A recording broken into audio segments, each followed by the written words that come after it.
Hello and welcome back to Frog Boy X1 Gaming and Tech Reviews. I'm Andrew, and we are going to be talking with ErockOnTech. He runs a tech YouTube channel on here. I'm going to let him introduce himself real quick.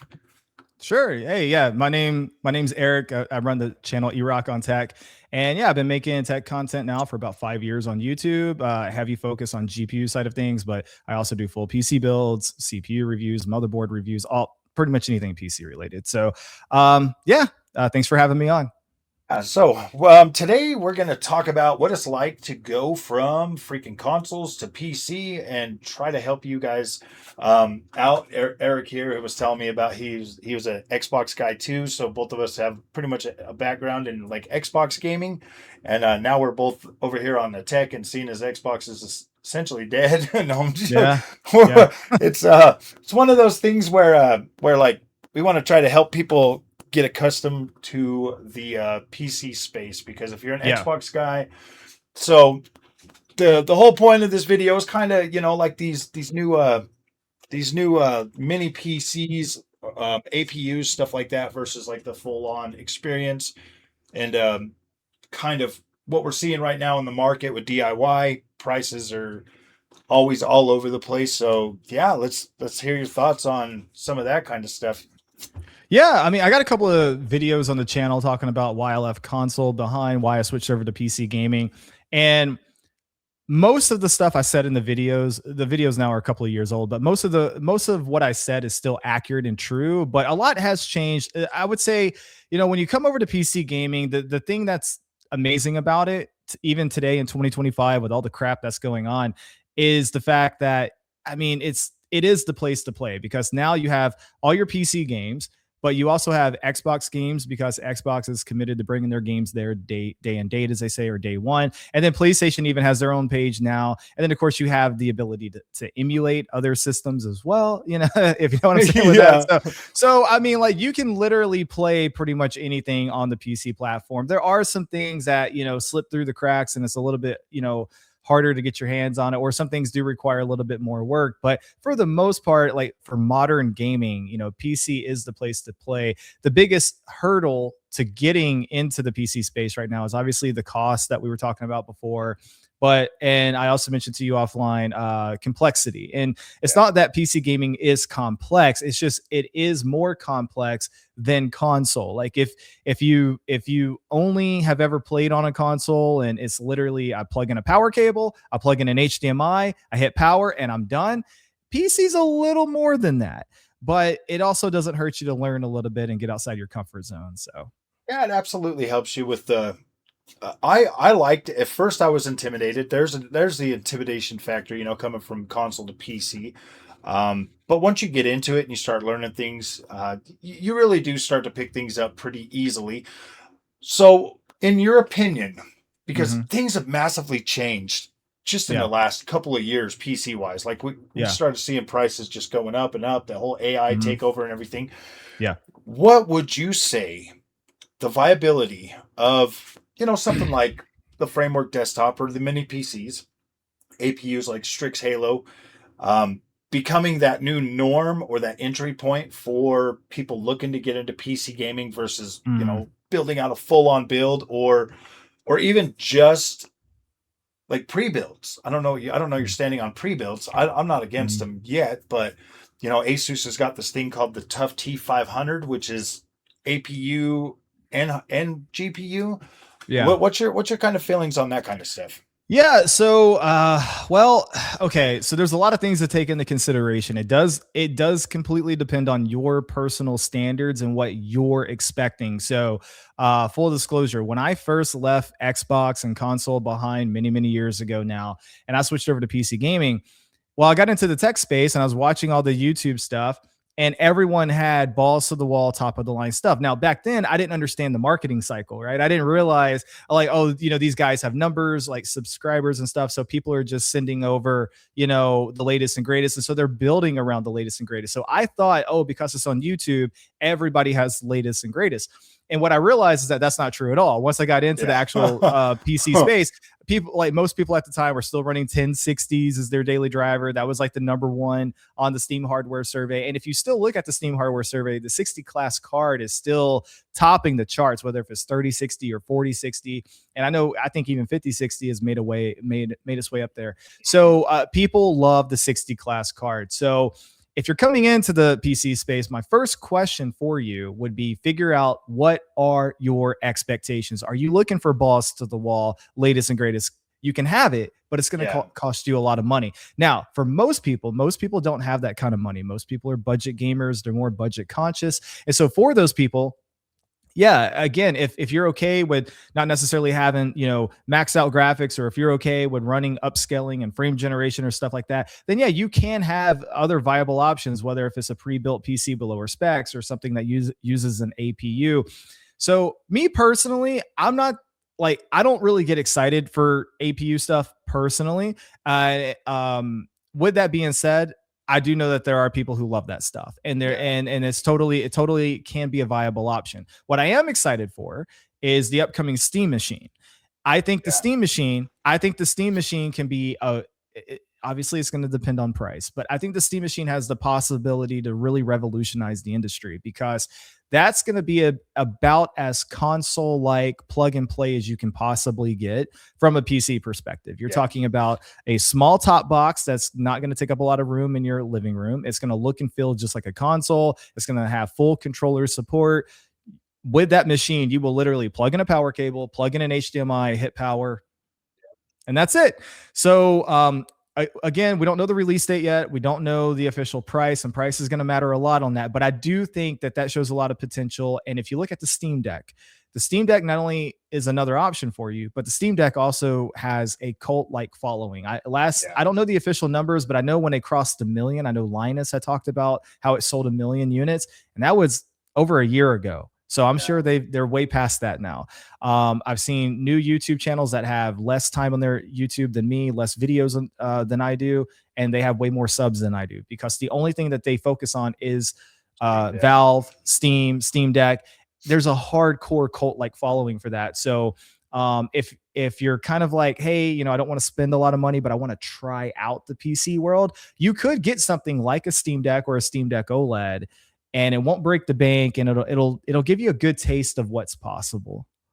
So when we look forward to the future, because I've been testing this framework out now, and it really is pretty much at that like 40, 60-ish level in terms of what it can do. You got like 32 gigs of RAM in this particular model. Do you think that with the way the RAM shortage is going, the demand for chips for AI, do you see a future where essentially like APUs take over that 60 class spot? I don't know. I really don't know. Never say never. So I'll say every time I see AMD release a new APU, it gets significantly better each time. So I mean, they're making leaps and strides each time. You're like, oh wow, that's impressive, or that's coming a long way, right? So absolutely, like I'm never gonna say never, but I also don't think we're as close as some people might think, but I really don't know, man. I can't really definitively say on that, because again, it goes back to what I said a while ago about standards, right? So for example, if you're coming in the PC gaming, let's just go ahead and say 2026, we're at the end of December here of 2025. Let's say 2026, you're coming into PC gaming. If you're truly okay with 1080p gaming in 2026, which some people are, then yeah, an APU absolutely can be a viable option for you. There's a YouTuber, ETA Prime, that he pretty much does that stuff all the time. He's constantly building Steam machines and running APUs and stuff like that. And most of the time it's like, hey, we're at 1080p, or hey, we're using 1080p with FSR or whatever. And it's a playable experience. Absolutely. Me personally, I'm more of a 1440p to 4K guy. Like 1080p is not really where I mesh. 1080p is a really old resolution. But some people are fine with that. Some people are totally fine with that. Like my wife, prime example, her gaming setup is right behind me back there. I just upgraded her monitor to a 1440p monitor, but up until this week, up until this week, she's been using a 1080p TV from like 2011, and I had offered to upgrade her a long time ago. No, this is fine. This is I don't care. Like she's your casual average gamer. You know, Dreamlight. Yeah, stuff like that, right? Yeah. Where it's like, she doesn't know what a DLSS is or an FSR. You know what I'm saying? So yeah, like a 1080. What's a 1080p? I just want to play the game. So yeah. I mean, if you're that type of person, APU absolutely has a spot. But again, if your expectation is, hey man, I want to play games at crisp 4K, you're gonna need a dedicated GPU for that. Yeah. So when it comes to, I mean, like obviously we can utilize FSR, DLSS. I mean, I've got a Switch too, and I'm running games like Assassin's Creed Shadows, playing them on my 4K OLED, and this thing is pumping out a decent looking 4K image. And so when I look at that, like the handheld market versus the new APUs, because I can run games 4K using like FSR. Obviously FSR, isn't like that super high quality, but we're talking about people that are coming from console and their expectations versus what we know as PC gamers now. Our expectations are significantly, I mean, they're going to be significantly different. But in seclusion, when you look at something like the Framework desktop running Cyberpunk at 4K ultra performance, and you're looking at that and you're playing it and you're over 60 frames a second and you're like, wow, this is actually quite interesting. When you look at it from those lenses, if they can nail the price, I think they could potentially like swap out, APUs, focus that towards a, that entry level market. And that's kind of where I'm at with it is they focus that towards that entry letle market, like console / entry level PC, give you a bunch of GDDR RAM instead of, like split memory pool and stuff like that. Yeah. And then, because that gives them the ability to essentially cut costs in places like, you've got on a PC, you got a whole motherboard, you got a CPU slot, you got freaking VRAM, you got DRAM, you got power supply, you got a lot of stuff, a lot of different parts and components that go into that essentially can be slapped together on one little board with one little fan and a PSU like a console. Yeah. And still give you that full-bodied entry-level PC experience. I've been preparing my community for this for a while now because I absolutely see that becoming, after playing with Strix Halo, I absolutely see that as a viable option for us to still be able to utilize gaming the way we want to. But we already know the AI, where gaming is not even a massive focus for these GPU vendors anymore. Right. Like it's just not, so small that, we got us, and they're really showing us, like NVIDIA shows us every day, $2,600 for a 5090. Yeah, ridiculous. $3,000 for a 5090, and then the closest thing other than that is a 4090, and then right behind that is what your 5080, which is like slightly better than 5070 Ti. Yeah, I look at that and I'm like, damn, the gap in power from 5080 to 5090 is massive. It is absolutely massive. I was like, wow, when I saw that, I was like, ooh, man. Yeah. I will say this, if you're coming from console to, again, going back to expectations, your expectations can't really be that high, and you can't really have anything against upscaling because a lot of people on console don't know. Again, most of them are those plug and play, average, casual gamers, and that's fine. But consoles are using FSR, consoles are using upscaling techniques or PSSR from PlayStation.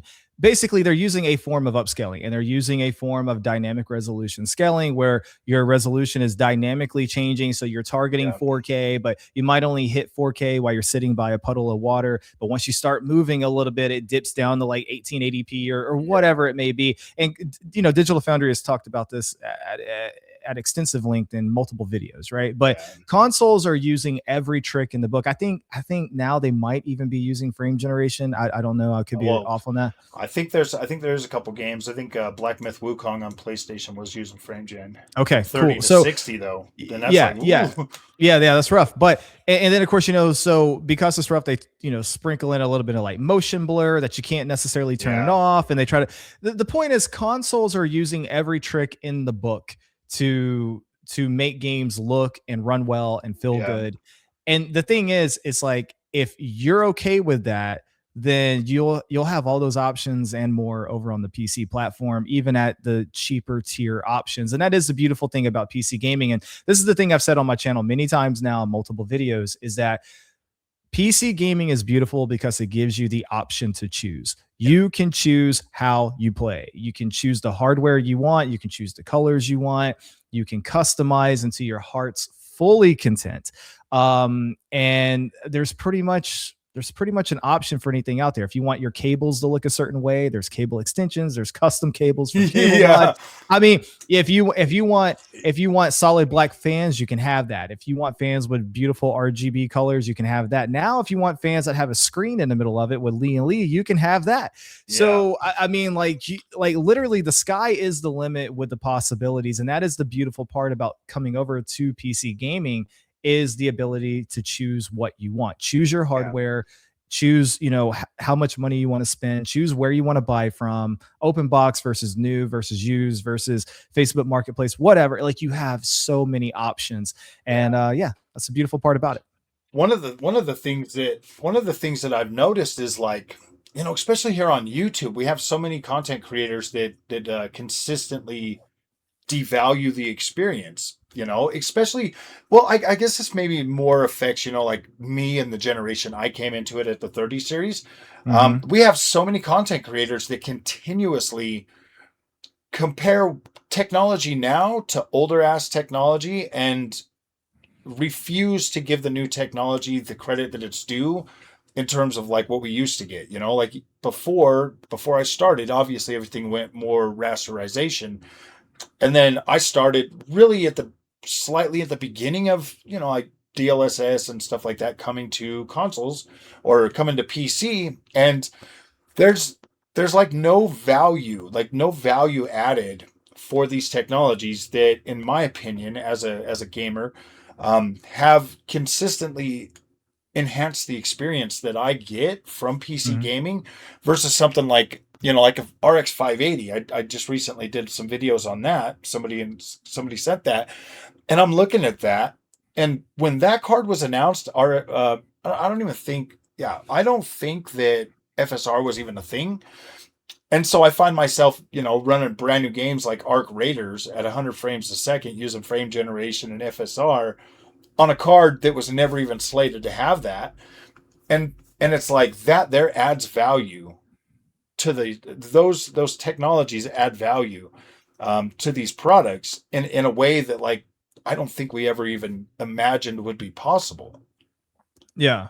And so is what I'm saying is, like, like the content creators that are out there devaluing it while at the same time telling people to buy an NVIDIA GPU just because it has better upscaling or whatever. And I'm like, well, yeah, I don't know. It's like it's kind of, I look at that and it sends so many mixed signals. What's your opinion on that? Like, do you feel like the signals are way too mixed? Do you think we're moving away from the point? So what people have to understand about tech YouTube, right? Oh, there's a lot that people have to understand, but one thing people have to understand is that, okay, YouTube is supposed to be YouTube, like, remember the U in there, right? So our community, if you want to call it that, I swear it doesn't really feel like a community most days, but if you want to call it that, our community, what we should be doing is we should be doing a couple of things. The first thing the PC community should be doing is being happy that people are coming into PC gaming and prioritizing PC gaming over console gaming, because the more people you have playing on PC, the more priority PC will get from developers and publishers. Because for so many years back when Xbox 360 was, top of the line, and PS3 were, king of the hill and all of that stuff, they were getting all these exclusives where there's so many great games on those consoles you could not play at the time on PC. If you went to PC, you had to be a completely different type of gamer. Now, though, you could play those console AAA titles on PC, which is a beautiful thing. Now, the console ports still get priority a lot of times, but again, the more people we get on PC, the better. And so the first thing our community should be doing is, instead of pointing fingers and getting mad because you chose AMD over NVIDIA or NVIDIA over AMD or Intel or whatever the situation is, we should all be happy that we're PC gamers. That's the first thing I want to put out there. The second thing I'll put out there is that our community should be able to just look at numbers and just kind of be objective with it and just say, hey, look, that card is 50% faster than that card. That card's a better card. Now, if you want to talk about frames and or cost per frame and look at the price, that's a different equation. And you just have to figure out, okay, but really it just comes down to you at the end of the day. Like every person's different. Every budget is different. So if the card that's 50% faster is $100 more, hypothetically, you have to decide, okay, is 50% better performance worth $100 to me personally? Your favorite tech YouTuber can tell you, yes, it's worth it because of value proposition or whatever. But if you can't afford it, bro, you can't afford it. Yeah. Or maybe you can't afford it, but it just doesn't matter. Then great, save the money. It doesn't matter to you. But that, unfortunately, everybody wants the tech YouTuber to give the answer. This is what you should buy. This is what you shouldn't buy. Yeah. But what I've come to learn, because I've tried that route, what I've come to learn is that when you put your video on YouTube, you're going to get people from the United States and Canada and South America, and you're going to get people from Asia and Europe. And actually, funny enough, you get a lot of people from Australia. And all these people are in completely different markets. Yeah. So when I say this is the better GPU to buy, every single time without hesitation, I get that comment. Well, in my market, that GPU is actually X amount of dollars more expensive than the other one. So it's actually not the better value, blah, blah, blah, blah. And it's like, I can't equate, or I can't, I can't possibly cover everyone's freaking market. So people just have to understand at a certain point, you have to own it. You have to take a certain amount of accountability, do the research. Also, don't just watch one YouTuber. As much as people get their favorites and they're like, oh man, I really love Linus. I really love GN. I really love Hub. And there's nothing wrong with that. At the end of the day, you're getting one flavor, and no one YouTuber is going to cover every single thing that you might need to know or might want to know. Exactly. So spread it out, man. Like watch, if you're looking to buy a GPU, for example, watch at least 3 videos on it from 3 different people. Even if you don't watch one fanboy, another fanboy, and then somebody that's kind of in the middle. So that way you'll get more of a better. I just think people should, do research and honestly want to see differences. And what I mean by that is stop going from YouTuber to YouTuber expecting them to be the same, and when they're not the same, you get mad about it. That's the other thing. That's the other thing too, because you were talking about mixed signals. That's what started this whole thing. So with mixed signals, it's just at the end of the day, it's what people have to understand is like, okay, what is this YouTuber's position? What is this YouTuber's position? Instead of just, I think a lot of times people are like, oh, all YouTubers say this. Not necessarily true. Like, so like 8 gigabytes of VRAM, most YouTubers do agree in 2025 that they don't like it. But then when it comes to like upscaling, for example, not everybody touches on it, right? So like hardware and box, Steve openly doesn't like it, never talks about it. All of his benchmarks are raster. But is it Tim, the second guy? I think it's Tim. Yeah. Tim, when there is any type of upscaling content on the channel, he's the one to cover it.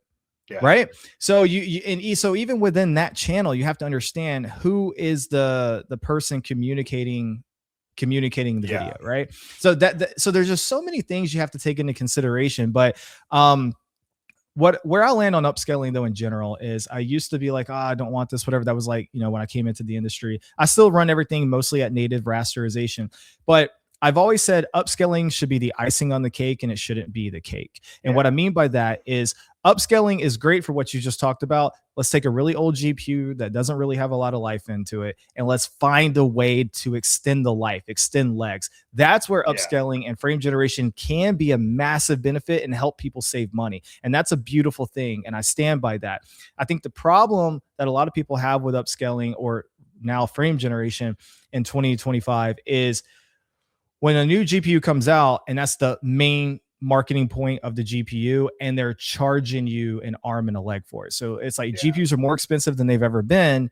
And now instead of getting that, gen on gen performance uplift natively, you're like, okay, it's really, okay, that GPU is really like 10% faster, 13% faster, but it's 45% more expensive.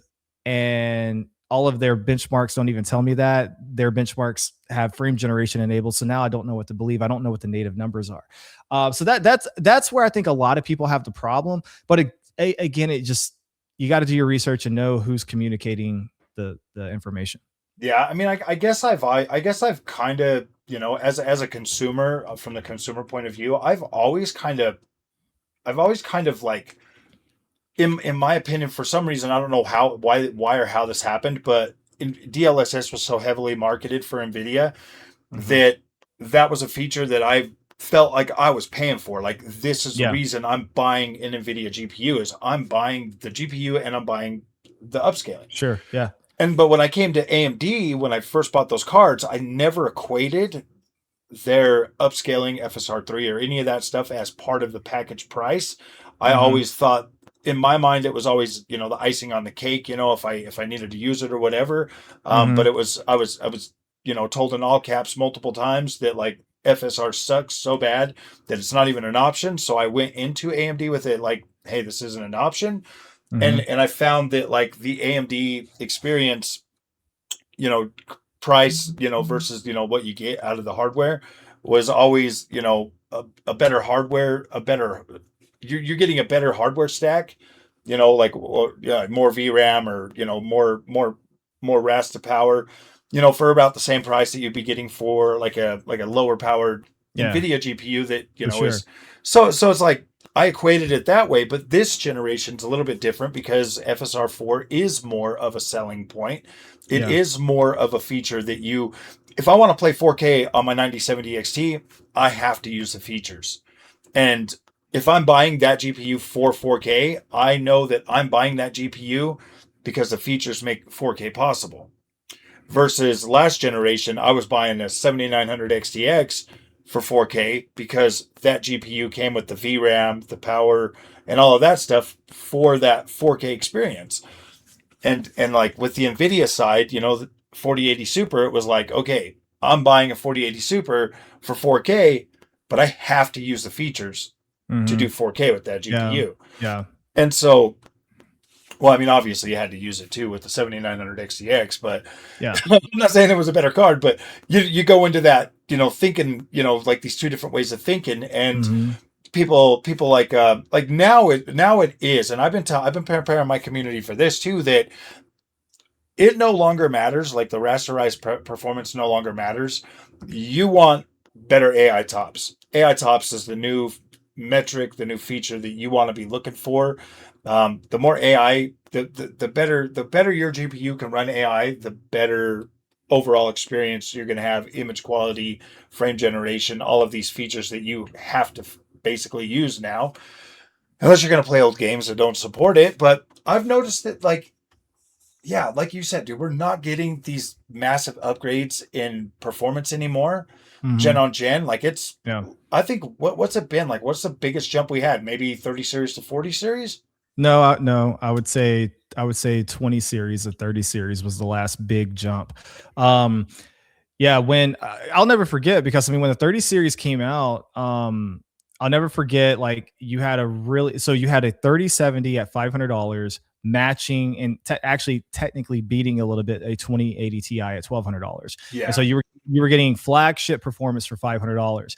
And then it just went up from there. And then whenever they compared it to the 10 series, because there were so many people still on 1070s and 1080s, it was like the performance leap was even greater, right? yeah, I remember seeing that chart, and those were native numbers. Like, that was yeah, pure raw rasterization. And that was the last time NVIDIA marketed it that way. Starting yeah. with the 40 series, you got in the frame generation, and it became hella confusing because reading the charts, it's like, wait a minute, you have DLSS on, but you say it's at 4K, which means you're really, depending on the preset, Yeah, if you're, wait a minute, if you're doing DLSS quality, that's actually 1440p. But if you're doing DLSS performance, that's actually 1080p. And then you're upscaling to 4K. Okay. So, but you're natively rendering at 1080p. Okay. So that's why those numbers are higher. Oh, and then you're putting frame generation on top of that. Like, how the hell am I supposed to know what I'm actually getting here? And so it became very hard. And that's where a lot of people started getting mad, is that it became very hard to look at a 4080 and properly tell how yeah. much faster is this compared to a 2080 or a 3080. And then that's where you go to YouTube and you get the independent benchmarks, and the people are like, yeah, YouTubers, we love them. But then YouTubers are also like, frame generation bad, DLSS bad.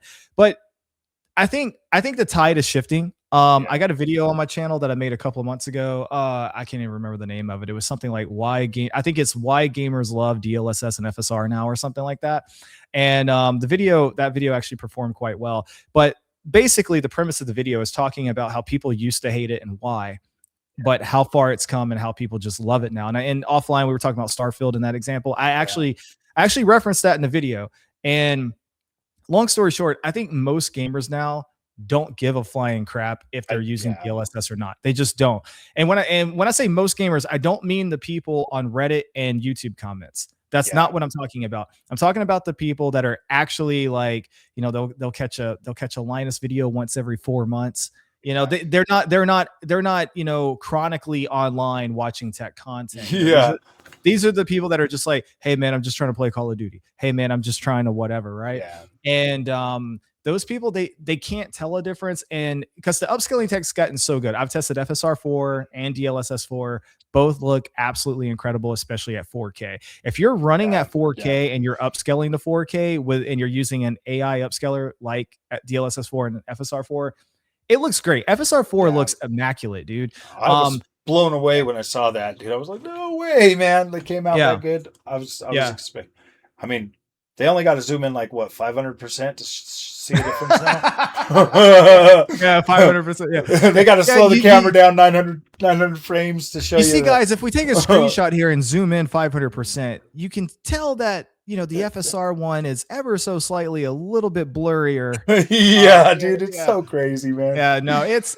I mean, you know, I have no problem at all with people being tech enthusiasts and just wanting to buy the best. I have zero problem. I've been that guy myself. I don't have a problem. If you can afford it, bro, go get it, man. Make yourself happy.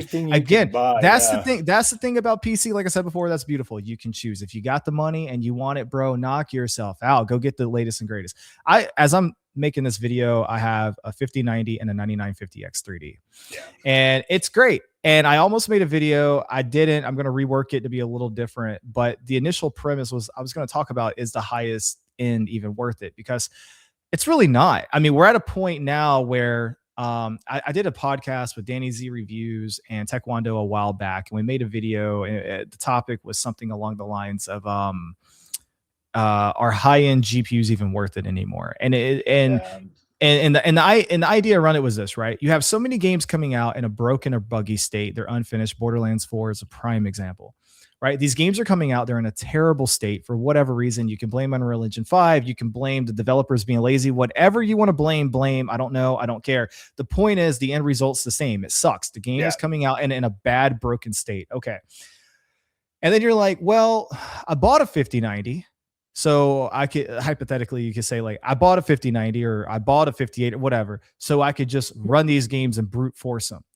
But now I can't even hit 60 FPS unless I turn on DLSS and frame generation. So then that begs the question. Okay, if I have to turn on these features anyway, regardless of the tier, it doesn't matter if I'm getting 5070 or 5090, it doesn't matter.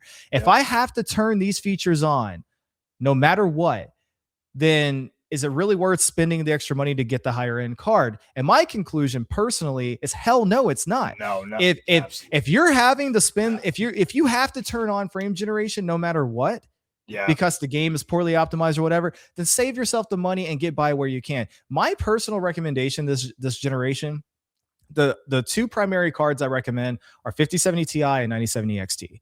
Those are the two go-to recommendations I give to everybody across the board. And then that just comes down to pricing and, you know, feature set, like what apps are you using or whatever. You know, maybe you're using something that's a little bit more AMD favored or NVIDIA favored, and you just got to, you know, figure out. But it just depends on what you want at that point. But when it, like, hands down, I pretty much almost never tell somebody to go buy a 5080, because I think a 5080 is 5080 would have been different if it at least had 20 gigs of VRAM. 24 would have been nice. The problem is, if you look at the 5080's VRAM spec, it is bar for bar about the exact same as a 5070 Ti. So that's why I'm like, dude, like that card makes Yeah. Very little sense unless you're a content creator. It's got the extra encoders basically and a few more CUDA cores. Yeah. When I threw that in and tested it after the 4090, I was like, oh. My thing was I bought that 4090. I'd already been rocking a 5070 Ti because that was pretty much where I was at. I was like, I'm just going to get 5070 Ti and 9070 XT. Well, I get the 4090 and I'm running that. And I'm like, wait a minute, this kind of feels like a downgrade over the 5070 Ti because here I am, using MFG 4X. I'm using, all the features and stuff. So 4090 kind of felt like a slight downgrade. Like obviously the 4090 is a beast. Like it was an absolute beast, but in perception, if you're using something and you're used to it and you go to something else and it doesn't have that exact, thing, it kind of felt like a downgrade. And so then I traded the 4090 for a 5080 to test it on the channel. And right when I put that card in there, it didn't even last 2 days. I was just like, yeah, this is definitely not worth anything. Like I turned around and sold that so fast to get my money back. I was like, yeah, this is absolutely a waste. And then I bought the 5090, obviously. And it's like the 5090 will literally blow your socks off if you're using the features. Literally blow your socks off. If you've got a high refresh rate monitor, you're using MFG 4X, you're running a game that's decently optimized for it, it's going to blow your socks off. Like it is butter smooth land 4X. Yeah. I don't want the guys to get all emotional over MFG 4X, but like you're saying, a 9950X 3D, a 5090, a $6,000 PC, I can turn on my 9070 XT, use the features, and I'm not even joking. I know this sounds stupid, but like the experience is so good, already good enough at 100 plus frames a second, even with the fake frames, that like you just get immersed in a game so fast that it doesn't even matter. Like it doesn't even matter. So I'll say this, right? It also depends. Okay, so I also watch a lot of gaming content. I've kind of gotten burned out of tech. Making tech content, you go from watching and obsessing over it to like, you can't even trick me anymore. Like it doesn't matter what your thumbnail is. It doesn't matter what your title is. Like half the time I know what the video is about before I click on it, and it'll say something, and I'm like, I know what he's gonna do, So I'm like, eh. But I watch a lot of gaming content, and I've seen some videos that suggest, I don't really know exactly how accurate the data is, but they're suggesting that most gamers these days are actually playing older titles. Yeah. And if that's true, which I believe it, because newer titles are honestly kind of dog crap these days. If you're playing older titles anyway, then it really doesn't matter, man. I mean, you can get by with a lot less, you don't have to buy a 5090. You don't have to buy even a 5070 Ti. I mean, you can get by with something a lot less. And again, it's just, there's so many freaking factors when it comes to the going into PC gaming. What is your budget? What are your expectations? What resolution are you looking to play at? What games are you looking to play? And also, are you looking to do something outside of gaming? Like, are you actually going to be a content creator? Are you streaming? Are you doing video production? Or are you literally just hopping on, playing Call of Duty, hopping off, and that's all you use your PC for? Because there are people like that. Just like on console, on PS5, how you literally have people who never use a single game on the PS5 except Call of Duty. Those same people exist on the PC space too. Yeah. So Call of Duty, the engine loves AMD, man. It's been that way for a while now. So that's one of those things where I'm like, hey, look, dude, if you're truly only a Call of Duty player and you're on PC, then go get yourself a 9070 XT or even a 7900 XTX. 7900 XTX still, will honestly, I don't know how much you tested the 9060 XT did you review that one? I did do that one, but it's been a minute. Yeah, I did my full review on ultra wide 3440 by 1440p. I even did a video where I was showing like the 9070 XT running the game, just with upscaling. Yeah, and then I put it on the 9060 XT and ran it with upscaling and frame generation, and I legit had the same experience, and it felt the same. I was like, damn, this is wild. So I mean, that's another factor. That's another factor is latency sensitivity. Some people, okay, so if you turn all the metrics off, right? Some people can legitimately tell a difference between 90 and 144. Yeah. Some. The majority cannot.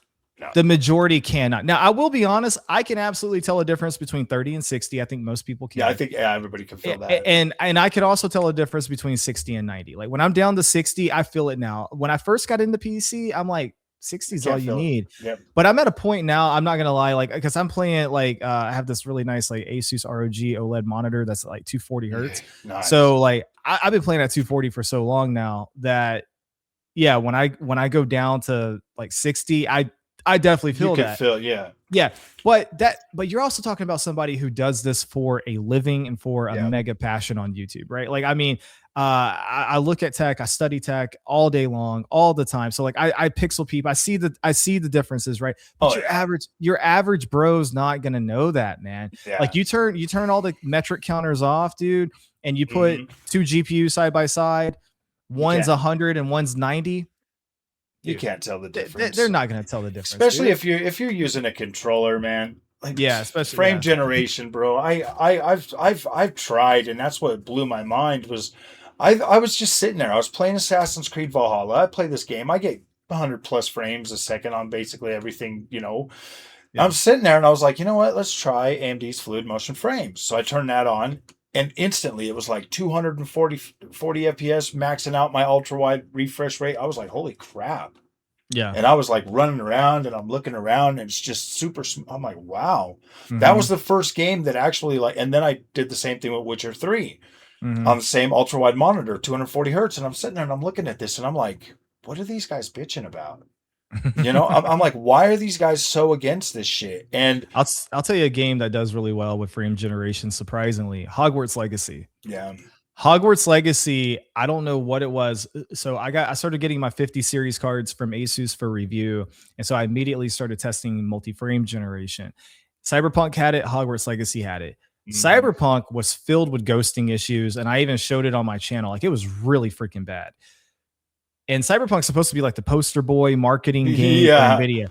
But I hopped in Hogwarts Legacy, turned on multi-frame generation, expecting the same behavior, never got it. It was buttery smooth. It felt great. It looked great. But that's also like, that's also where I think it comes in, right? Like, I think if you're playing as, like a single player, story driven, slow paced game like Hogwarts Legacy, I think it's going to be fine all day long. Yep. I did try frame generation in Call of Duty because they put it in there because I wanted to see. And I was like, this feels off. This feels bad. So I turned that off really quickly. So I still don't think the tech is there for like fast paced competitive shooters. You have to, they have to like support it really well. It runs, in my opinion, I like it in Arc Raiders. I don't know if you've done Arc Raiders yet. I haven't played Arc Raiders yet. No. Arc Raiders pretty good with the frame gen either way. I've always been more, I actually prefer AMD's frame gen a little bit more than NVIDIA's. Like MFG 4X is good if you can go down the thing and turn it to 4X, it usually runs pretty good on most, I would say 5070 Ti and up. Anything below that, it was like a mixed bag with frame gen, but it still worked. But like with a 5090 on the games that support it, it's usually really good for me on a controller. But then if you have to enable it in the drivers, that's where I seem to run into the most issues with it. Whereas with AMD, their frame generation has just always felt better. I don't understand why. Like, it's just always kind of felt better to me no matter what. But maybe it's just the way they're doing it or something. Yeah. I mean, I mean, most of my gaming, I'm like, even today, like I mostly run everything natively because I do have a 5090, I do have a 9950X 3D, and honestly, these days I've been burned so much, I don't really play most of the time latest and greatest, like right when it comes out. Like the last game that I played, like day one, latest and greatest was Battlefield 6. Sounds like you need some Avatar in your life, buddy. Some Avatar. I have a really good supporter of the channel, Shadow Fox. Shout out to him. He actually gifted me that game a while back, and I used it. I used it for some benchmarks, and I never went back to it, but I should go back to it because it is a gorgeous game. It's a beautiful game. They just hooked us up with a third-person camera. Still waiting for Cyberpunk to do that. Nice. We got a third-person camera. Just got a new update. Big giant update for new game expansion. So check it out, dude. It's a beautiful game. Especially it sounds like 5090. It sounds like I need to check out some Arc Raiders too, because you're talking about it, and then my best friend is making content on it, and he's obsessed with it. And I was just like, I don't know, man. My thing is like, I only get the game about 1, maybe 2 nights a week tops these days. Cause I'm a husband, I'm a father, I got a full-time job, I'm a software engineer, and then I do YouTube when I can. My initial goal was, at least 1 video a week, and then it got into multiple videos a week, and then now I haven't uploaded in several weeks because my last video bombed so hard, and the tech space is like this right now. It's the holidays. I'm just kind of relaxing and just keep going. 2026 is looking up for us. We got another year until the next GPU's launched. This year sucks. Obviously, it's like the off year. There's nothing to like really hype. Oh, well, it's coming. So 2026 is going to be good. We're going to get back in there. I think that our colleagues on YouTube should probably start looking at this from a more holistic standpoint. That like, look, 90% of gamers don't care. They're going to utilize these features. We might. I do kind of have like a little doom and gloom just because of AI. The AI tech. Taking all the chips and stuff, and we're just not big enough to demand with our wallets. We can't just be like, well, we're speaking with our wallets. Yeah, you can speak with your wallet all you want at this point. Whatever you don't buy, the AI bros are going to buy, and they're going to pay significantly more for it. So you could piss and moan and play on your RTX 1060 or whatever, or 2060 as long as you want. But the only person you're hurting is you. No, I hear what you're saying. The tech YouTube space is changing hard, and right now I'm calling this like the Great Reset, because tech YouTube right now is pretty much dying. So like, okay, I give you an example, right? So I do believe that there are certain creators in the space that are more or less too big to fail. Even like, okay, I'm not really big on listing other people's names unless I'm either praising them or unless I'm really ready to go to battle with them. And I'm not looking to fight anybody in YouTube. It ain't that serious. But let's use the godfather of tech, and Linus, right? So Linus, has been doing a tour recently, doing all these pit stops and doing interviews and stuff. And he has complained multiple times about his views being down. Now, there's 2 things behind that. Factor 1 is all the scandals and stuff that came out last year with his channel and the beef he had with GN. So that did contribute it. But factor 2 is that tech in general is just down. I mean, you can't expect consumers to get excited to watch a video on hardware that they can't afford, or even if they could afford it, it's just not available to buy. NVIDIA is talking about cutting their GPU production going into 2026. We don't have any new GPUs to get excited about for a while. And then on top of all that, the whole AI thing with RAM. I mean, there's just a lot of stuff right now that's impacting the space. Now, with all that being said, though, I'm calling it the Great Reset because I do see the tide turning a little bit, right? So one, you have people in the space, and this is where I'm a little hesitant to list names, but you have people in the space right now that have really made a name for themselves, not actually reviewing hardware. They're more so talking about hardware. And when they need data, well, let's just see what Hardware Unbox has to say. Let's just see what GN has to say. So they're not doing their own they're not doing their own testing. They're doing more of a commentary approach and super clickbait titles and thumbnails, and they're able to get hundreds of thousands of views doing this. And really, you're just like, man, you're just like taking our freaking work and like you're not doing any of the actual work. Like, you're not buying the hardware, you're not investing your money, you're not and I mean, even with the review samples I've got this year, this is the only freaking year I've gotten review samples. Prior to this, just like you, dude, I've spent thousands of dollars on hardware, man. And so it's one of those things where it's like, you have people there. Yeah, it sucks, man. It's like, exactly. Yeah, like this year, it's like, hey, I finally got there. I'm starting to get recognized. I'm starting to get noticed for my hard work. I'm starting to get review samples. No one cares anymore because it's more. NVIDIA literally basically said, hey, 40 series, here's this thing called frame generation. The community said, we don't give a flying crap, and that's not what we asked for. By the way, we're still really mad that none of us could buy that beautiful 3080 for $700 because of the crypto boom and silicon shortage and COVID and everything else. We're still really mad that we all paid $1,200 for that. NVIDIA's like, we noticed you paid $1,200 for that. That's why the 4080 is going to be $1,200. Yep, dude, I was so mad. And then damn. towards the end of that generation, okay, fine, we'll lower it. Here's a 4080 Super that's literally 1.5% faster for $1,000. And you're like, gee, thanks for finally taking $200 off. Right. Oh, damn. And then they for said, real. but don't worry, here's the 50 series. And we're like, well, what's new this series? You remember frame generation that none of you cared about? Well, Now instead of it's getting rid faster. of it, we're going to double it. We're going to quadruple it. Like, instead Yep. of getting rid of it, we're going to quadruple it. damn, Give you dude. extra. So now the community's like, bruh, I'm out. Like, F this. They're like, I'm done. peace. I'm done. So it's like the damn. generation I finally started getting review samples is a generation that no one cares. And Yep, then nobody you have all cares. the AI crap, you have all the RAM crap. So yeah, the tech space has been very demoralizing. But I say all that to say this. I think we're in the great reset right now. Like, there's no doubt in my mind, tech YouTube as we know it is dying, if not already dead. People like you and me that used to be able to put up videos and get thousands and thousands of views, we're struggling just to get 1,000 even with our sub counts, which is really pathetic. But the reason why is because we're going through a great reset. And I think on the other side of this reset, I do think certain things are going to change. Hardware and box will never change. They're going to keep doing what they're going to do. Steve is pretty set in his ways. I have nothing negative to say. He's pretty arrogant. I'm being objective. Me. Yeah, he blocked me on Twitter, bro. I was like, damn, bro. I'm being objective about it. Steve has made, like, if you watch the channel enough, which I have, Steve's very clear. He has zero interest in when he's personally playing. He has zero interest in playing a lot of things outside of competitive shooters. He's big on Fortnite. He will not play anything under 90 FPS. He will not use frame generation. And I think he's 50-50 on upscaling personally, but prefers not to use it.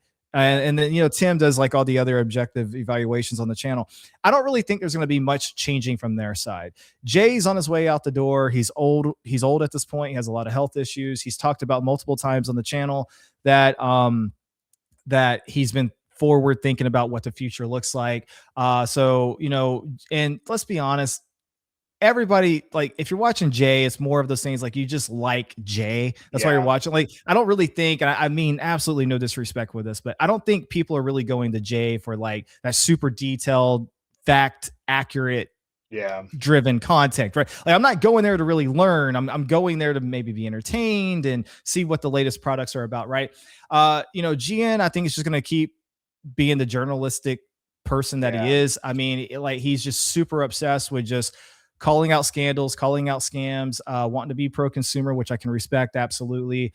I don't necessarily think the gamers part of the name really matches what he's doing anymore, but who am I to judge? I got should be News Nexus. He should be News Nexus now. Probably News Nexus or Journalism Nexus. Anti-consumer Nexus or anti pro-consumer Nexus. Prosumer Nexus. Yeah. Something like that. So anti-corp Nexus. I don't really think I don't think there's going to be a lot of changes there, but for everybody else in the space, I do think that you're going to start seeing hardware benchmarks with GPUs start to incorporate more of upscaling, because it's clear at this point, in spite of all the videos out there saying we don't want this, avoid it, boycott it, whatever, the companies have done nothing but double down on it. We went from DLSS to DLSS 2 to DLSS 3 to DLSS 3.5. Now we're up to DLSS 4. DLSS 5 is coming. So it's not it's not going anywhere, right? And then on top of that, you have people all the time in comment section, I love DLSS. DLSS looks better than native. DLSS looks great. People are embracing it. Gamers are embracing it. It's only a matter of time before you start getting the comments, hey, can you run your benchmarks with DLSS? Because I know your frame rate would be higher. I know that. I know those comments are coming. It's just a matter of time. So I think we're in the great reset right now. And by the way, I'm not saying I want everything I'm saying. I'm not saying that's what I want. I'm just saying that's what I think is happening. And if we want to survive, we're going to have to. I mean, I've already embraced it. I will absolutely do. I usually do show most of the people that, just because I feel like at this point in time, prices are going up, and I care so deeply about video gaming. Like I'm more gaming than tech most of the time. That I would rather show people, hey, this is what you can actually get. Like, I know that it's expensive, but holy shit, this experience is mind blowing. Like, in my opinion, worth it. But at the same time, there are some games, and you're right, like when we're talking about optimization, these games are purely optimized for this now, and you can tell when you jump on Borderlands 4 and you're using frame gen and upscaling and all of that, the game is butter smooth. When you're playing around without it, it's like Borderlands 40 FPS. Well, what's his name? Randy Pitchford. He even got on Twitter or X or whatever, and he was arguing with people. Use like the settings. You need to use DLSS. You need to use frame generation. Like the game was built to take advantage of those features. And whereas from the gamer standpoint, I'm like, you didn't build it to take advantage. You're using it in place of optimization. Yes. I mean, we can debate all day long about that. We've seen multiple better looking games that run significantly higher. Yeah. I mean, dude, that's why I use Assassin's Creed Valhalla as like my baseline. Yeah. For GPUs, like, and people are like, why do you keep covering this game? And I'm like, because it's like pretty relevant. Ubisoft games are usually highly optimized and people don't give them enough credit for that. And so you go back and look at that kind of stuff. Even Shadows is optimized for frame gen and upscaling. Because if you try to play it maxed out without it, you're 30 frames, 40 frames, 59. I didn't know that. 60. I didn't know that about Shadow. I didn't know that about Shadows. Yeah. I mean, just things are changing, man. And I mean, look, I miss the days of old. I do. I miss when the only metric I had to worry about on the board was raw rasterization and how much faster this GPU was than that one. Yeah. But the water is muddy now. And if you ask me, like, what do you prefer? Okay, what do I prefer? I prefer just pound for pound raw rasterization. It's easy to measure, and whenever you buy something, it actually feels like more of a tangible upgrade.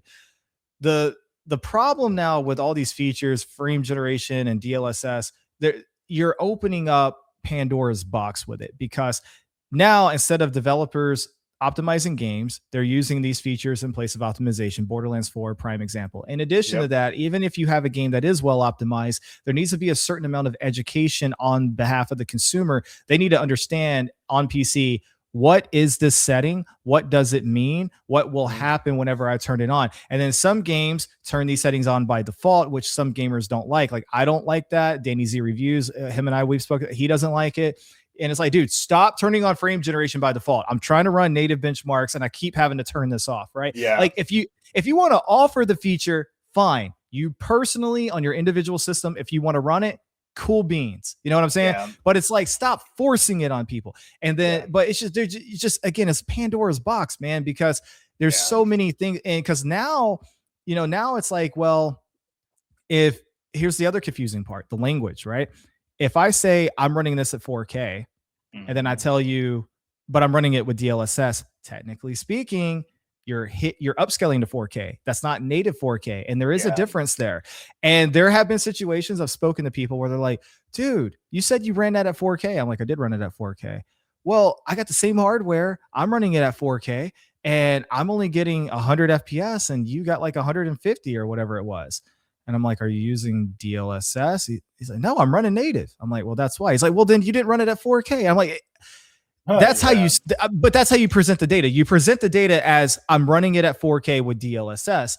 Yeah. People just hear I'm running it at 4K. So then they run it at native 4K. They see that the numbers don't line up and then they're pissed off at you, even though they're the ones who don't understand what DLSS is. You see what I'm saying? Like there's multiple levels to this, man. And I don't know, just the water is very muddy these days. It is very muddy. I definitely agree with that. And before this generation, I was pretty staunch. Like, I don't really care about the upscaling and stuff. I didn't leave Xbox and PlayStation to come over here and buy $1,000 GPU and flip it on. But now it's different. It's like, it actually enhances the experience enough to where it's like, I don't really care at this point.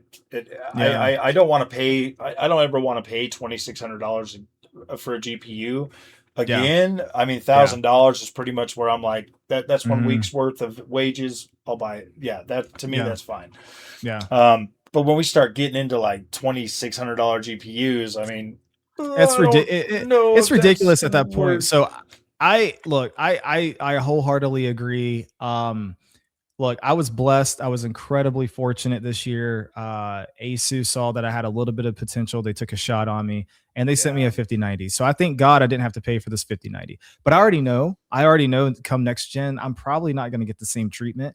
My channel's down. It's down hard. If for one, I'll admit I don't upload enough, but also it's hard to upload more when it's like well, I just spent 10 hours on that video and it bombed. Yeah. You know what I'm saying? So it's like, I don't do this full time. It doesn't matter how much I upload. YouTube will never make as much for me as my job does. Like my day job literally pays 10 times more what I made on YouTube last year. Yeah. And that's not an exaggeration. It's 10 times more. Dude. Yeah. So I'm like, it's like I'm doing this true. Like I've been called every name under the sun, shill this and shill that. If I do an AMD video positively, I'm an AMD shill. If I do an NVIDIA video positively, I'm an NVIDIA shill. I just embrace the shill, man. Yeah. And I'm just like, whatever. I don't care. It's like, oh, you're just in it for the money. And this, like, bro, there's like, no money.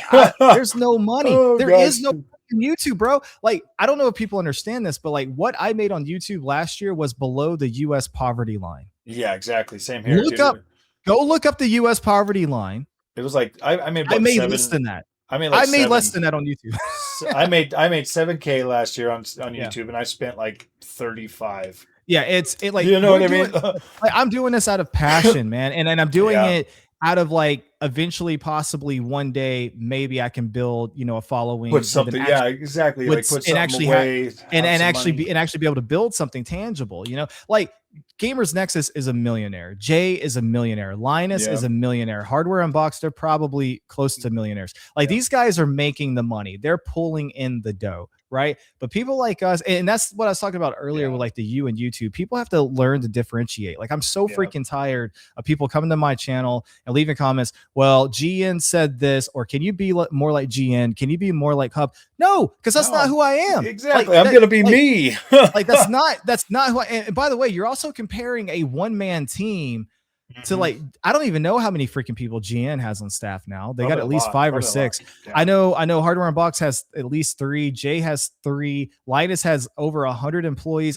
Bro, stop treating just because tech is in the name, it doesn't mean I have 100 people working for me, man. Yeah, exactly. And it's just anyway, but people expect to have free content and they expect you to just bend to their will and do what they want. And then at the end of the day, it's like, I don't know, man. And like, it's really demoralizing. I'm actually starting a second channel. I'm not going to talk about it here. I haven't told anybody about it because I want it to be all organic growth. I don't want friends and family supporting it. I want it to only be, I want to put it in the algorithm, and I'm not going to share it on Reddit or Twitter or every bit of traffic on this new channel will purely come from YouTube. That channel. Yeah. There will be no pollution of any kind from friends, family, Reddit, X. Like I want everything to be organic and everything to be native to the channel. And I'm going to start comparing it to ErockOnTech, and I'm going to start seeing, okay, how, like, which one is growing at a faster rate and all that. Are you gonna upload the same videos or what? No, or just can do different content. Different. It'll mostly be different content. But there are a couple of ideas I have for ErockOnTech that will overlap. But the difference is, I will say this, on the second channel, it's going to be faceless. I'm going to do gameplay commentary like the old school COD guys. And it's going to be more of a idea based channel. Like we're going to talk about today's idea. Or like one thing I'm thinking about is like remembering the good old days of Xbox 360, or back when gaming was good, or midnight releases, right? Like talk about stuff like that with just old school gameplay commentary. Because the other problem with my channel, like a stark difference between you and me, and I'm not gonna lie, I wish I could be more like you, but I'm not programmed that way. You can just sit in front of the camera and I've seen it. I've seen you do like 3 videos in a freaking day. I've seen you do that. I've seen you do. I can't do that, and here's why. If you look at my channel, my content, whether if you like it or not, you have to admit it's polished. Yeah, it's polished. That's one of the things I noticed is like a lot of people are polished, and I'm but I do that polishing. Yeah. That's not an editor. I do that polishing. Yeah, you see what I'm saying? Like I film it, I edit it, I do everything myself. Recently, I started outsourcing thumbnail design, but I only do that on videos that I think have a lot of potential. If it's a video that I'm kind of like, okay, this is gonna be like okay for a couple of days, and then it'll never get views again, like I'll do most of those thumbnails, but I do all that polishing. And my wife gets on to me all the time. She's like, honey, you just got to learn to hit upload. You just got to learn to hit up. And I'm like, I'm like, I know, but it's like, I see the mistake. And the problem with the tech space too, is like the community is so unforgiving with mistakes. Like you make a mistake. You would think that. you will see that comment 50 times. You said this when you meant to see that, and you'll see the comment once. You're like, hey, yeah, you're right, I'm sorry about that, my bad. And you think that's it. But then everybody else comes in, hey, you said this, hey, you said this, hey, and nobody's looking at the comments and realizing that you've already been told this 30 or 40 times prior. They just continue to write the same freaking comment over and I'm like, bro, like, I know I messed up, I'm sorry, but that's also partially on me. Like, I just have to learn to not care. Dude, Like, not that's caring. where I got to get. Yeah, you just you absolutely have to freaking be like, I don't care. Like I made a mistake, whatever, I apologize for it and move on, dude. Or don't even say nothing. Just move on from it. Just it is what it is, bro. Yeah, like, post and ghost. I think that's what some people are saying these days, right? Honestly, post and ghost. Sometimes it matters, but most of the time you'll notice that, like, your real community that really supports you, they're going to be there for you, and they understand like you're human. But then you get the drive-by dudes. It's the same with the drive-by content creators. They just drive-by, trash everything, and move on. It's the same thing with the other people. They drive-by, trash you, and move on. It's don't even pay attention. But you always get that feedback, and then you're like, all right, well, maybe I'll try something a little different next time. You know, but me, I'm all impromptu. I don't script anything. I just can't, dude. My ideas come to me, and I just flow them. And if they make sense, they make sense. If not, oh well. Yeah, it's my channel. The U in YouTube, it's my channel. I'm gonna put my thoughts out there, and if you like them, cool, man. If they resonate with you, absolutely incredible. But if they don't, I'm just trying to figure. I'm trying to figure out. So what I'm doing, so I'm going to have the second channel running. I'm not shutting down ErockOnTech, but I do like, and I understand part of my sufferings is because of what's going on in the market, which I can't control. And I also realize I just need more frequency. I need to upload more, which is something I can control. But I also understand I can't upload more if I'm going to keep being nitpicky and super polished. So I am looking to dial it back. So I'm looking to set up live streams on ErockOnTech. And then what I'm looking to do is I'm looking to live stream at least once a week. And what I'm going to do is I don't even care how many people show up. If 5 people show up, cool. If 50 people show up, cool. I don't care. I'm going live with a purpose. If you're there, I'll interact with you. But if I have 0 viewers, it doesn't matter to me because I'm there with a purpose. While being live, I'm going to start doing tech news. And then I'm going to take that tech news and I'm going to go back and take the live stream and cut it up into individual clips. So like one live stream could become 10 videos, depending on how many topics. Now, if you're there to interact with me, then your comment, your feedback, your name can and will be featured in the video. Right. Nice, and it's like, hey, Frog Boy, good to see you in the comments, man. Yeah. What do you think about the, and like read it and then be like, oh, well, Frog Boy thinks this. Well, here's what I think, or, whatever it is. Right. And just interact with people. And I think that could be a way to get people excited about being part of the content. Honestly, though, if you do that, just try to keep your live streams maybe 45 minutes or so, because I usually do like 3+ hour streams. And then going back and trying to find that stuff, man, is so difficult if you're not prepared. So I think Moore's Law's Dead will bookmark as he's going through, and then he cuts them up. So if I can live bookmark, if I can live bookmark, I'll do that. I think you can, but you have to be you have to live stream directly from YouTube. And that gives you the option to bookmark. Yeah, that's what I was going to do. Yeah. I haven't seen anything like that on Streamlabs OBS, so I'm not sure if you can. That's why I don't. Okay, really I'll have to look. I'm still in the process of setting up the live streams. But yeah, I'm working on, my goal is to basically try to get some frequency out, try to do some more low effort content and just get the frequency out and see if that helps. And hopefully after the new year, there's a positive turn in tech somewhere. But eventually, if not, then I don't know. I mean, I don't want to quit. I've come this far and I legitimately love talking about tech. But at the end of it all, like, I'm a creator. And so like, if I can't find success creating tech, then I can find success maybe talking about something else. But I at the end of the day, I want to be able to say I put my best foot forward. And I think so far I've done that. You've done twice as good as me on YouTube. You're like double my size. Well, I don't know. But I appreciate that. Thank you. But as you said, subs don't matter. Like we talked about that earlier. Subs don't matter anymore, man. And YouTube's making sure of that. So I do know there's something to the frequency. I know that for a fact because a couple of months ago, I got a lucky wave where things just kind of panned out. I had 2 videos, full videos ready to go. And I had 5 shorts. So I released a video every single day for 7 days in a row. And all of my numbers just freaking started skyrocketing, and I had green check marks everywhere. And because YouTube Studio, it's their job to make you feel like garbage. YouTube Studio is like, down, big fat red arrow, down, you suck, your viewers are choosing not to engage. And I'm like, you didn't even show it to them, dude. My impressions are like, you showed it to like 100 people. Like, what are you talking about? But anyway, but when I did that frequency boost for that week, where I had a video coming out every day for 7 days, all of that stuff turned around. It was green. And that's when I realized YouTube doesn't care about anything except recency. It's a recency bias. They want new stuff because they want people constantly entertained.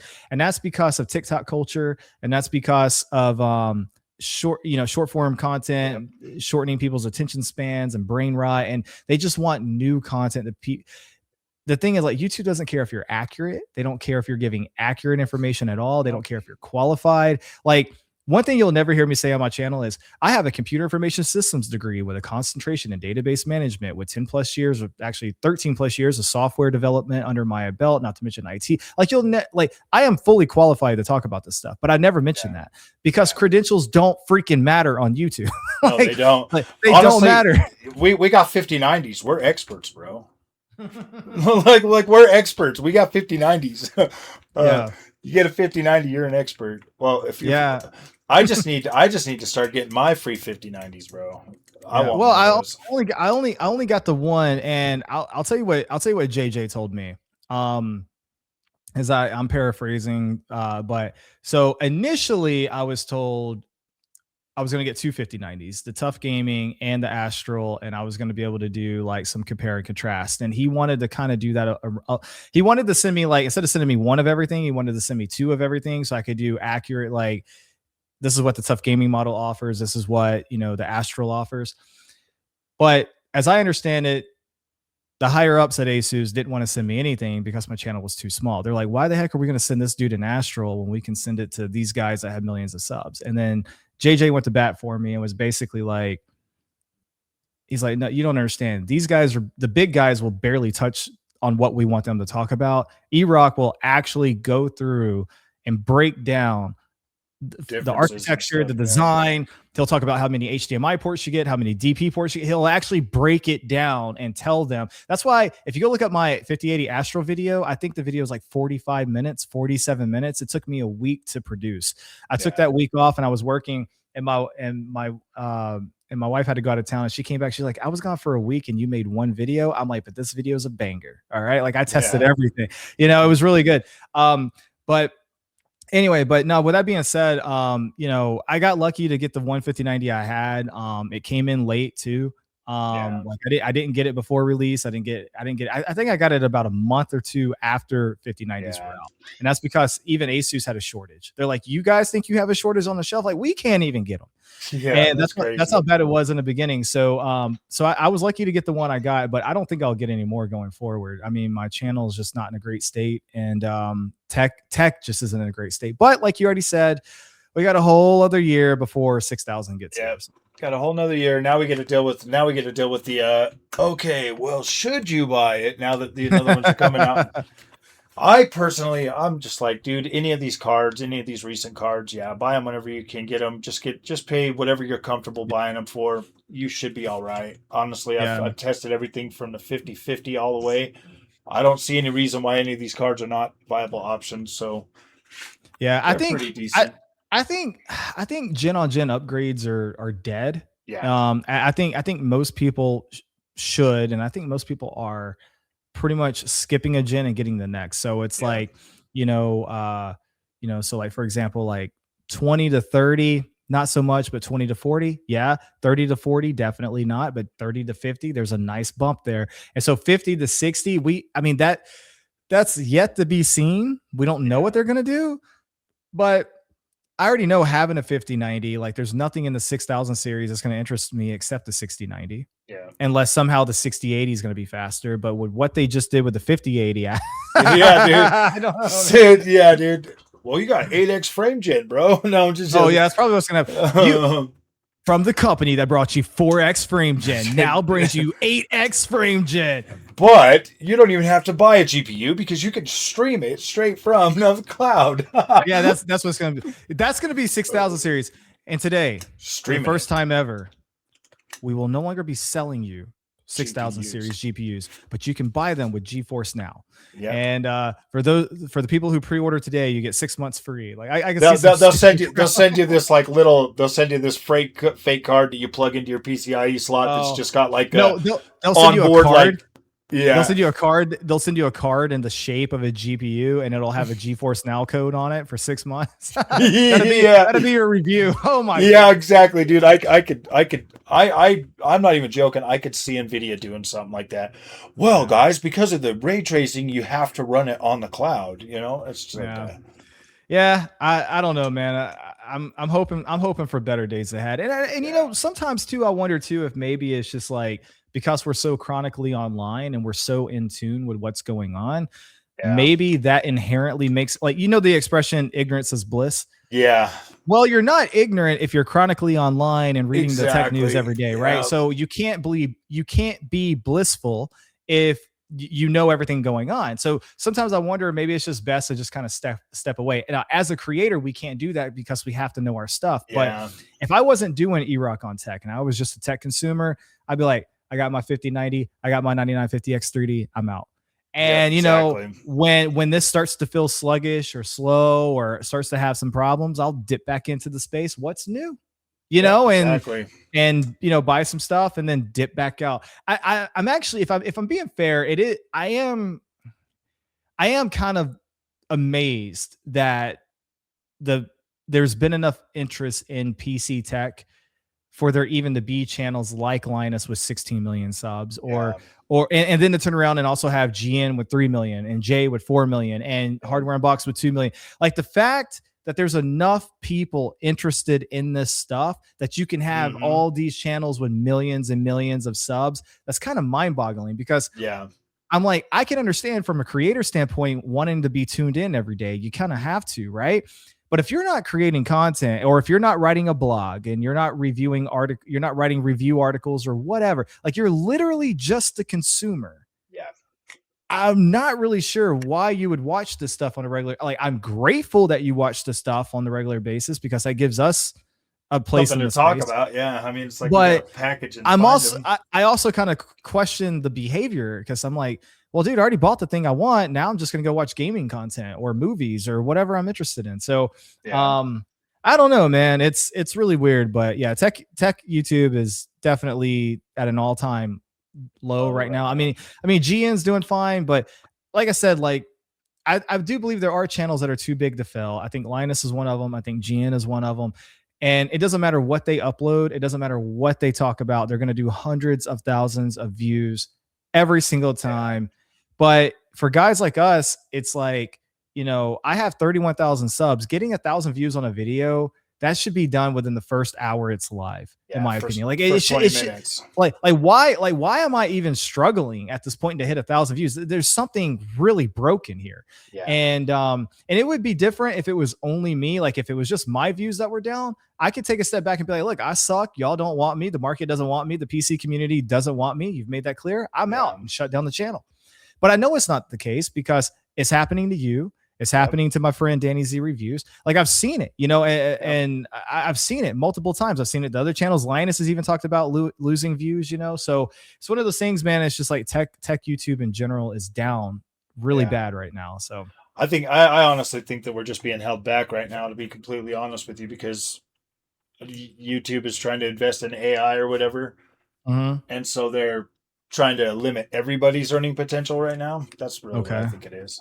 Oh yeah. Maybe. I mean, I don't know. It doesn't make any sense to me, because, well, you know what? Honestly, I don't think my ad revenue has really changed a whole lot. I think it's about. Well, the ad revenue doesn't have to change for you to still lose money, because if your impressions go down, you're inherently going to get less views, and when you get less views, you're going to make less money. So it doesn't matter what the CPM is. Yeah, it's almost like they want us to monetize our community more too. I've noticed a lot more of that. I do agree with that. I'm constantly getting emails. Have you tried turning on super chats? Have you tried YouTube shopping and doing affiliate links through YouTube sponsors? I'm not even joking. They legit had that thing in my YouTube creator thing. It's like, if you want to learn how to get more members, try watching Reforge Gaming. I was like, what? I'm like, what? He's the poster boy. He's the poster boy. Really? Yeah. I said earlier, I take this back. I said earlier, I'm not really one to talk about other YouTubers. Reforge Gaming, he can suck it, dude. That dude, look, that dude's a freaking clown. He's a tool, and I don't understand how he has the subs he has, because he doesn't offer any value to the gaming space or the tech space. He doesn't know what he's talking about. Look, I follow. I'm friends with this guy. Oh no, it's Alex, right? And so, oh no, it's Alex is, we've gone back and forth in DMs. We've always had a very cordial exchange and stuff. And so, Alex is one of those, how do you word it? Like drama YouTubers or whatever. Like, just constantly talking about fanboys, right? And just making fun of them, right? He's the type of guy that's like, I'm gonna pull up your Twitter post and make fun of you for 30 minutes, right? And the content can be very entertaining at times. And I mean, he starts each video, I'm going to yell from the mic and walk in closer and get serious. Or, he'll hop in on the chair and spin. He can be quite comical, and he puts a hell of a lot of work into his streams on Saturday. So shout out to him. But long story short, him and Reforge basically hate each other. And so Reforge blocked him. And then I think Reforge saw me have a comment on one of Alex's posts that had nothing to do with Reforge. Oh, you talked to Alex? Block. Next thing I know, I'm blocked by Reforge Gaming, and I've never had any interaction with this dude. Yeah, he blocked me too. So I went and checked out his channel, and I'm just like, you're just a PlayStation 5 simp. That's all you are. Exactly. Like PlayStation 5 simp that begs for money, bro. Yeah. So that's honestly one YouTuber I don't mind calling out. I'll put his name out there. Come at me. Don't care. I literally don't care. The e-beggar class, man. Oh yeah, doesn't he push that coffee and crap all the time? Yeah. Buy my Reforge coffee. Buy. It's like, no, dude, nobody wants to buy anything from you, man. Yeah. So anyway, but yeah, man. Well, is that about it? Was there anything else we needed to talk about? Yeah, I think we're good, man. We got an hour, a little over an hour and stuff. So, thanks for coming on the channel. I'll have a link for your channel, and then I'll obviously, they do the collab thing now. I'll for sure. That. So cool. Awesome stream, man. I'd love to have you back on, a little bit later, see how you're doing and stuff. And no worries, I appreciate it. Keep your head up. I know that things are slow right now, but like you said, you've got some ideas. Let them play out, see how things go, and I appreciate it. Try to do better. And thanks for coming on and hanging out with me in the community for a while. Yeah, no worries, man. Thanks for having me. I look forward to seeing it up on the channel and seeing some of your community's responses to things. So yeah, thank you, man. My friend. All right, man. Take care, dude. I'll see you later, dude. Yep. See you later. See ya.